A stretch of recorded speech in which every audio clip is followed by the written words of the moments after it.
नमस्ते प्रणाम सभी भोजपुरिया भाई को। ट्रेंडिंग स्टार खेसारी लाल यादव का कल रंगदारी गाना आ रहा है भाई। हाँ, मैं आप लोग को बता दूं कि रंगदारी गाना खेसारी लाल यादव लेकर आ रहे हैं और जिस गाने का नाम रखा गया है दीवाना बदमाश हो जाए। मैं आप लोग को बता दूं कि ये गाना जैसे ही कल रिलीज होगा भाई फिर से नया विवाद होगा। हाँ, लिखित है 100% कि कल फिर से विवाद होने वाला है। इसलिए विवाद होने वाला है कि इस गाने को लिखे हुए हैं अखिलेश कश्यप। हाँ भाई, ये ट्रेंडिंग स्टार खेसारी लाल यादव इस गाने को गाए हुए हैं और इस गाने का ऑडियो जब रिलीज किया गया था भाई, हाँ इस गाने का ऑडियो कुछ दिन पहले ही रिलीज किया गया था, लेकिन अब तक इस गाने का वीडियो नहीं आया था भाई। लेकिन खेसारी लाल यादव कल इस गाने का वीडियो लेकर आ रहे हैं। जब ऑडियो रिलीज किया गया था तो विवाद हुआ था भाई। हाँ, इस गाने को पहले प्रमोद प्रेमी यादव गा चुके हैं भाई।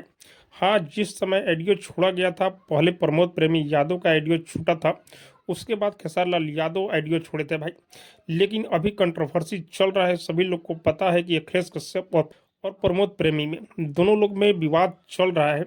और इसी बीच में खेसारी लाल यादव अखिलेश कश्यप का लिखा हुआ गाना और वही गाना जिस गाने पर विवाद हुआ था कल आ रहा है भाई।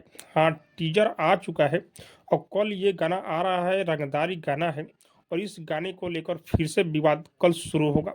और ये गाना मंगल मूर्ति फिल्म पर आने वाला है भाई। टीजर आ चुका है, गाना आएगा कल, तो आप लोग तैयार हो जाइए ये गाना सुनने के लिए और विवाद भी देखने के लिए। बाकी आप सबको क्या लग रहा है कमेंट करके जरूर बताइएगा। और हाँ, अब तक मेरे चैनल को सब्सक्राइब नहीं किए तो सब्सक्राइब कीजिए, लाइक कीजिए, शेयर कीजिए, क्योंकि मैं भोजपुरी का अपडेट आप लोगों तक पहुंचाता रहता हूँ।